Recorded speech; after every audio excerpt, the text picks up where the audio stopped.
Hello everyone, welcome back. आज हम लोग कुछ न्यूमेरिकल्स देखेंगे जो गॉस लॉ पर बेस होगा। तो चलिए स्टार्ट करते हैं। हमारा फर्स्ट न्यूमेरिकल्स है S1 तथा S2 दो खोखले संकेंद्रीय गोले हैं। अब इसमें दो क्वेश्चन है, इसका फिगर भी है। और फर्स्ट ये है कि ये जो S1 नाम का गोला है, इससे कितना फ्लक्स गुजरेगा और S2 से कितना फ्लक्स गुजरेगा, इनका अनुपात बताना है। और सेकंड क्वेश्चन में है कि यदि इस S1 वाले गोले के भीतर जो वायु भरा है उसे निकाल करके 5 परावैद्युतांक वाला माध्यम भर दिया जाए तो जो S1 से गुजरने वाला फ्लक्स होगा वो किस प्रकार से बदलेगा। चलिए स्टार्ट करते हैं। इसका सॉल्यूशन देखते हैं हम लोग किस तरीके से इसको सॉल्व करना है। तो ये हमारा फिगर है और इसमें जब हम S1 से गुजरने वाले फ्लक्स की बात कर रहे हैं तो गॉस लॉ कहता है क्या है कि जब फ्लक्स की वैल्यू होगी वो उस पे उसमें जो चार्ज क्लोज है उस पर डिपेंड करता है। यानी कि इस S1 से जो चार्ज क्लोज है वो Q है। तो S1 के थ्रू जो फ्लक्स पास होगा वो होगा Q अपॉन में एप्सिलॉन नॉट। और S2 के थ्रू जो पास होगा तो S2 में जो है ये 2Q है और ये Q है। ये दोनों जो चार्ज है ये S2 के अंदर आएंगे। तो यानी कि S2 के थ्रू जो फ्लक्स लाइन पास होगी वो Q अपॉन में यानी कि 3Q अपॉन में एप्सिलॉन नॉट होगा। तो इन दोनों की रेशियो की बात कर ले तो S1 अपॉन में S2, फ्लक्स की बात करें तो ये क्या हुआ Q अपॉन में एप्सिलॉन नॉट अपॉन में 3Q अपॉन में एप्सिलॉन नॉट। तो एप्सिलॉन नॉट से एप्सिलॉन नॉट कैंसिल, Q से Q कैंसिल, यानी कि जो वैल्यू आएगी वो 1/3 होगी। तो ये इन दोनों फ्लक्स की जो अनुपात होगा वो 1/3 होगा।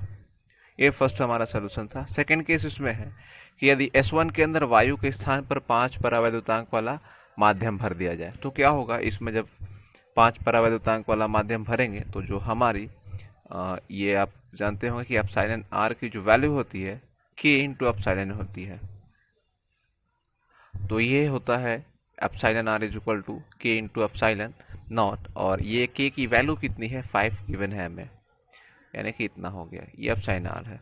और जब इस केस में जब परावैद्युतांक की वैल्यू दी होती है तो हमारा जो गॉस का लॉ है वो कुछ इस तरीके से पर कन्वर्ट हो जाएगा। यानी कि S1 डैश अगर किया जाए इसको तो ये होगा Q अपॉन में एप्सिलॉन आर।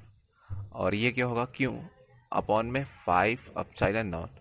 तो किस तरीके से परिवर्तित हो गया, तो इसके लिए क्या करेंगे, S1 डैश अपॉन में S1, इसको आप सॉल्व करेंगे तो Q अपॉन में 5 एप्सिलॉन नॉट अपॉन में Q अपॉन में एप्सिलॉन नॉट। और ये इससे कैंसिल होकर के ये वैल्यू देगा 1/5। यानी कि S1 की जो वैल्यू है S1 की कंपैरिजन में 1 अपॉन में 5 टाइम्स हो जाएगी, यानी कि इस तरीके से वो रिड्यूस हो जाएगी।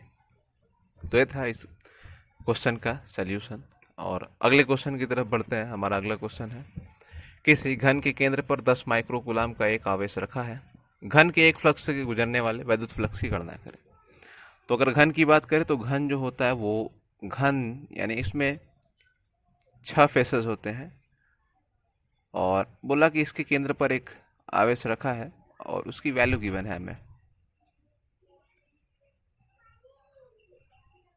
तो इसके केंद्र पर क्यों आवेश रखा गया, तो इसमें 6 फेसेस यानी कि एक फ्रंट है, एक बैक है, एक right, left, up, down, 6 faces हो गए।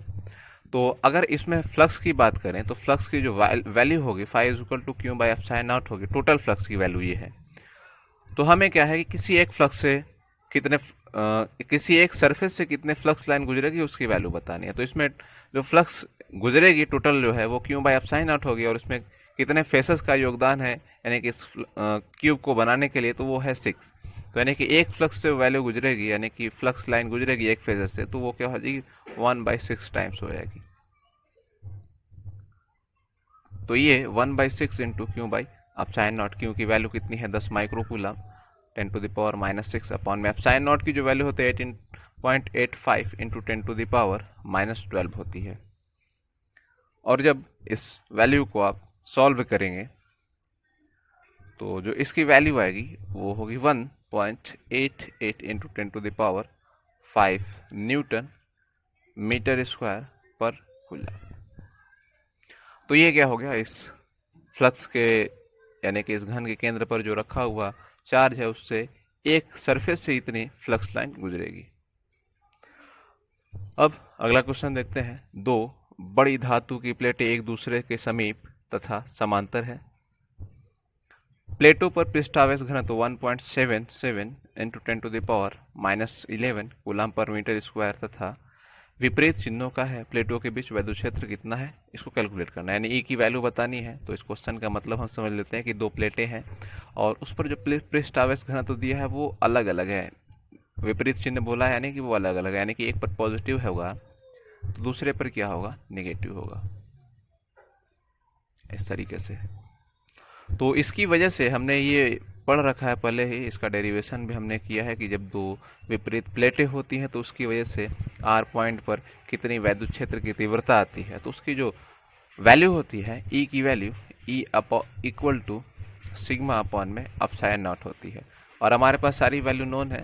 सिग्मा की वैल्यू कितनी है 1.77 इंटू 10⁻⁻11 अपॉन में, और ये जो है एप्सिलॉन नॉट की वैल्यू 8.85 इंटू 10⁻⁻12 होती है।